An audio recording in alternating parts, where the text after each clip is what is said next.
All right, so are you ready to unlock like all the secrets of the millionaire mind? Buckle up because we're going deep today with Harv Eker, and this is not going to be your typical like how to budget deep dive. Yeah, definitely not your typical financial advice. We're going to be going deeper into the psychology of wealth, using Eker's audiobook as our guide. We've got excerpts ready to go, Mhm. but we're not just hitting the highlights. Like you're going to help us apply this stuff, this millionaire mind stuff, to our lives. Exactly. We'll pull out the core concepts and then I'll add context, some so what insights, and maybe even challenge a few things along the way. I love it. So Eker starts out with this. Well, it's a pretty bold claim that your financial success is not just about, like smart investments or working harder, but about this money blueprint that you've been carrying around since childhood. Right. Think of it like an operating system that's running in the background Yeah. of your mind. It's Yeah. quietly dictating all of your financial decisions. And the crazy part, you probably inherited most of this from your parents. Okay. That's a little unsettling. Yeah. But how does this blueprint, how is it formed in the first place? Well, Eker breaks it down into three key influences: verbal programming, modeling, Mm. and specific incidents. I bet you can already think of some examples from your own Oh, childhood. absolutely. My dad, he was always saying money doesn't grow on trees, even when I was just asking for a candy bar. Exactly. These seemingly harmless phrases, when they're repeated over and over, they become embedded in our subconscious. It's like verbal programming that shapes our beliefs about money and wealth and even our own ability to earn it. And it's not just about what we hear, right? It's what we see too. Yeah. Like Aker calls that modeling, and he uses his own personal struggles with this yo-yo income pattern. Is a perfect example. He'd make good money, then sabotage his own success, just like his dad did. It's the power of subconscious modeling. We often just unconsciously adopt our parents' financial habits, even the ones that aren't serving us. Yeah, it's like we're running on their outdated software, even though we have the potential to upgrade. Precisely. And then you have those specific incidents. These are often emotionally charged moments that just sear themselves into our memory and totally shape our beliefs about money. Beaker tells a story about a woman who was in his seminar, and she linked money to pain because her father actually died of a heart attack during an argument about money. Oh, wow, that's heavy. It really shows how these incidents can create these deep, often subconscious associations with money. And the impact can be really profound. It's like forming this belief that money is dangerous or money causes conflict. These beliefs, even if we're not consciously aware of them, can drive our financial decisions for years. So are we just doomed to repeat our parents' financial mistakes? Not at all. The good news is we can actually rewrite the code. Eker gives us a powerful formula. Programming leads to thoughts. Thoughts lead to feelings. Feelings lead to actions. And actions lead to results. So this formula is highlighting that your results in life, including your financial outcomes, are a direct consequence of the actions that you take. And those actions are driven by your feelings, which stem from your thoughts, which are ultimately shaped by your programming. Okay, so it all starts with that money blueprint, but like, how do we actually change it? Where do we even begin? Awareness. Awareness is always the first step. Understanding how your past experiences have shaped your beliefs about money, you can start to identify those patterns that are holding you back. Eker's own story, his own Eh. personal story, that's a great example, right? He went from broke and struggling to a multimillionaire by studying the mindset of wealthy people and changing his own. Exactly. Eker's transformation highlights a crucial point. It's not about being born rich or getting lucky. It's about adopting the right mindset. And that's something that anyone can do. Okay, let's get into that mindset. Eker outlines what he calls 17 wealth files. These are the principles that differentiate how rich people think and act. Right. Think of these as mental blueprints for success. Not just financial success, but abundance in all areas of life. And we're going to unpack 8 of the most impactful ones today. First up, rich people believe, I create my life, while poor people believe, life happens to me. It's about taking ownership. Rich people understand they are the architects of their own destiny. They don't blame their circumstances or other people for their situation. They take responsibility for their choices and their actions. That's having that internal locus of control, right? Not waiting for things to happen, but making things happen. Exactly. Eker contrasts lottery winners, who often end up right back where they started financially, with self-made millionaires, who can bounce back from any setbacks. It's their internal belief system that makes all the difference. So it's not just about positive thinking. It's about actually taking action. Definitely. But it's also about the intention behind the action. And that's what Eker's next principle dives into.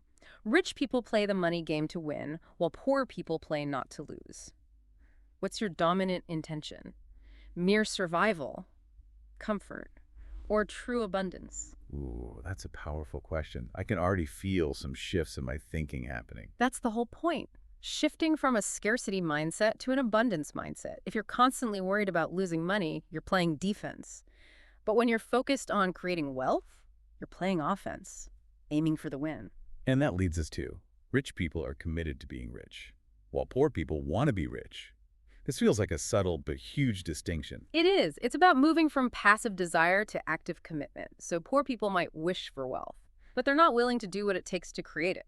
Rich people, on the other hand, are fully dedicated to achieving their financial goals. Eker breaks down wanting into 3 levels, right? So I want to be rich is just a wish. I choose to be rich as a decision, but I commit to being rich is like unwavering dedication. And that commitment, that's key. It's the driving force that fuels all their actions, even when there are obstacles or setbacks. Eker uses this phrase, rich or die trying, to really illustrate that level of commitment. It might sound extreme, but it emphasizes the unwavering dedication it takes to achieve true wealth. Okay, I'm getting chills. This is intense. It is. It's about having that unshakable belief in your ability to succeed.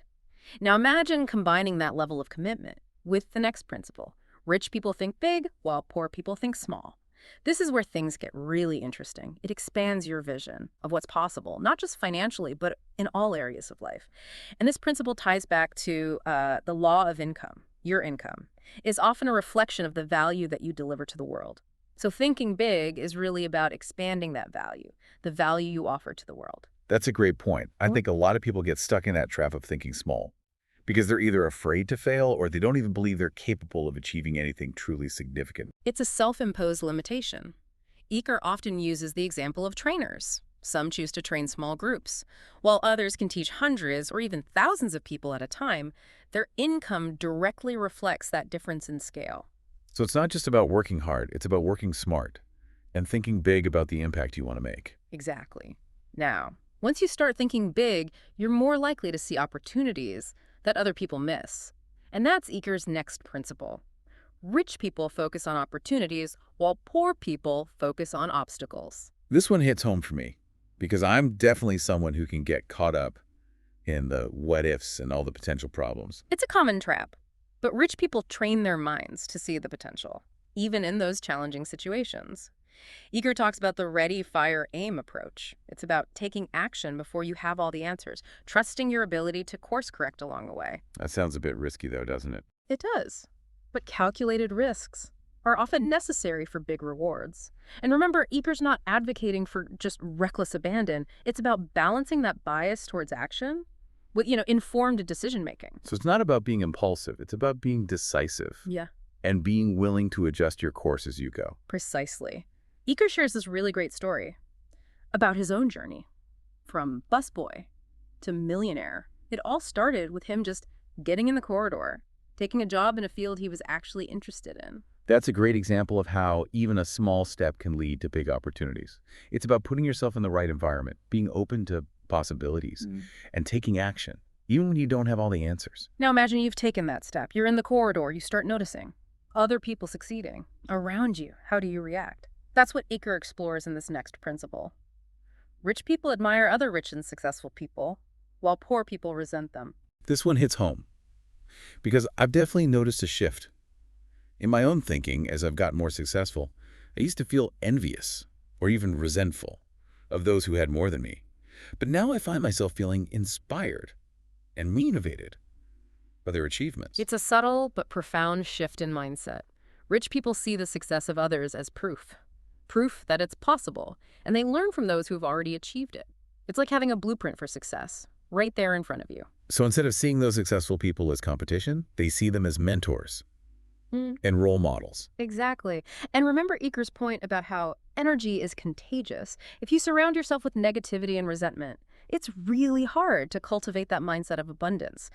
But if you surround yourself with those positive, successful people, their energy can actually rub off on you. I guess who you spend time with really matters. Absolutely. And it's not just about proximity. It's about aligning your energy. Eker shares a principle from Huna philosophy.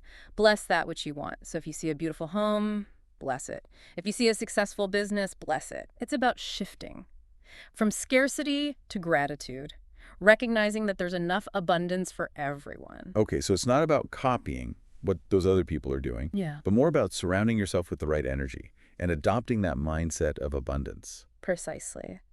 And that leads us to the next principle. It builds on that idea of association. Rich people associate with positive, successful people. Poor people associate with negative or unsuccessful people. This one's tough because it's not always easy to control who you're around, Yeah. especially in work situations Yeah. or even family situations. But I do think it's important to be mindful of the energy. You know the energy that you're exposing yourself to, and to make an effort to surround yourself with people who lift you up. That's a great point. We're all influenced by the people that we spend the most time with. So who are your top 5? Are they inspiring you, supporting your growth, challenging you to be your best self? Or are they draining your energy, reinforcing limiting beliefs, and holding you back from your potential? Okay, that's another powerful question. I need to think about that one. It's worth considering. Now let's move on to a principle that often makes people uncomfortable. Rich people are willing to promote themselves and their value. Poor people think negatively about selling and promotion.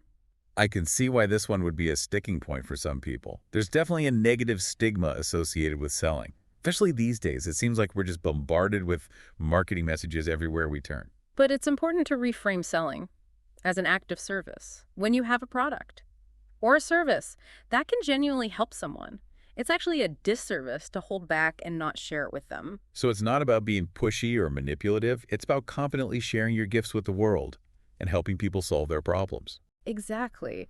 Eker often talks about how rich people see themselves as problem solvers. They're constantly looking for ways to create value and make a positive impact. And that often involves promoting themselves and their work. Yeah, it's not about, being like a slick salesperson, but it's about genuinely believing in the value that you offer and, being willing to share it with people who need it. Right. And it takes practice.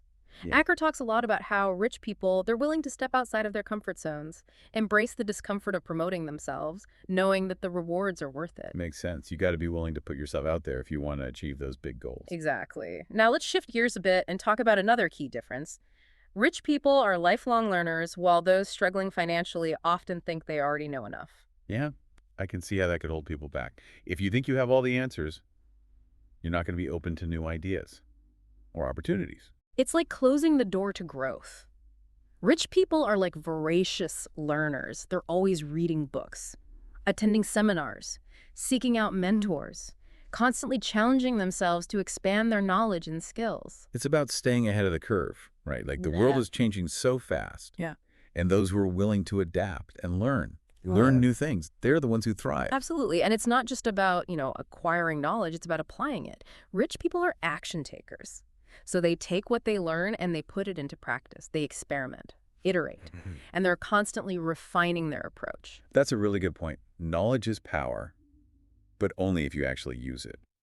Okay, so we've got lifelong learning. What's next on Eker's list? This one's a little bit more philosophical. Rich people are bigger than their problems. They don't let those challenges stop them. They actually see them as opportunities for growth. This goes back to that idea of having an internal locus of control. If you believe that you're the one in charge of your destiny, you're not going to let those setbacks define you. Precisely. It's a mental game. Poor people get bogged down by problems, allowing them to just consume all their energy and attention. Rich people maintain a solution-oriented mindset. So it's not about ignoring the problem. It's about approaching it. Approaching it with a positive and proactive mindset. It's like, okay, this is happening. What can I do about it? Exactly. Eker encourages people to actually visualize themselves above the problem, getting a higher perspective, so they can see things more clearly and come up with those creative solutions. That's a great visualization. I'm going to have to try that. The next time I'm like, stressed out about a challenge. I think you'll find it helpful. Yeah. Now let's talk about receiving. This is a subtle concept, but it's so crucial for creating abundance. Eker says rich people are excellent receivers, while poor people are, poor receivers. What does that even mean? Like we all receive things. Right. Like presents, compliments, opportunity. Yes, but it's about your capacity to receive. Poor people often block their own flow of abundance by, feeling unworthy or creating these subconscious barriers. It's like they have a small cup, that can only hold so much. So it's not just about what's being offered. It's about your ability to accept it and appreciate it. Exactly. And this is where self-worth comes in. If you don't believe that you deserve good things, you're probably going to sabotage your own success. Makes sense. You got to believe you're worthy of receiving abundance to really experience it. Exactly. Speaking of abundance, let's talk about money. Eker says, rich people choose to get paid based on results, while poor people choose to get paid based on time. That's a big one, especially like these days in the gig economy. So many people are just trading their time for money. And it's a tough cycle to break. It is, but it's crucial to shift from a job-centric mindset to an asset-centric mindset. Rich people understand that true wealth comes from building assets that generate income, even while they sleep. Things like real estate, businesses, investments, things that worked for you instead of you working for them. Exactly. And it's not just about, passive income. It's about creating value that scales. So Eker challenges us to ask, how can I get paid based on the value that I create, rather than the time I spend? That's a great question to think about. What are your unique skills and talents? How can you leverage those to create something of value that can reach a wider audience? It's about thinking outside that traditional 9-to-5 box. All right. We're on a roll. What's next? This one's about mindset again. Rich people think both, while poor people think neither. Okay. I'm intrigued. Tell me more. It's about having an abundance mindset. Rich people believe that it's possible to have it all: wealth, happiness, love, fulfillment. They don't get caught in that scarcity trap of thinking they have to choose one thing over another. It's like that old saying, you can't have your cake and eat it too. Rich people are like, hold my champagne, I'm having cake and eating it. Exactly. It's about challenging those limiting beliefs that tell you can't have it all. So it's about expanding those possibilities, believing that you can create a life that includes everything you desire. And that leads us to the final principle, perhaps the most important. Rich people act in spite of fear. Poor people let fear stop them. Oh, that's so true. Fear can be paralyzing, especially when it comes to money and success. But rich people, they understand that fear is a natural part of life, and they don't let it control them. They take action, even when they're afraid, knowing that courage is not the absence of fear, but the triumph over it. It's about feeling the fear and doing it anyway, right? Exactly. And it's a muscle. It gets stronger with use. The more you face your fears and take action, the more confident you become. All right, so there you have it, a deep dive into Harv Eker's Millionaire Mind. We've covered a lot of ground today, from the money blueprint to those 17 wealth files. It's been quite the journey. It really has. Now, listener, I'm curious, which one of these principles resonated with you the most? Which one are you going to focus on this week? Remember, it's not about trying to implement all of these at once. Just pick one or two that really speak to you and make a conscious effort to shift your thinking and your actions. That's the key, right? It's not just about reading a book or listening to a podcast. It's about actually taking action, putting these principles into practice in your own life. That's where the real magic happens. So go out there, challenge those limiting beliefs, embrace the millionaire mind, and create a life of abundance. We'll see you next time.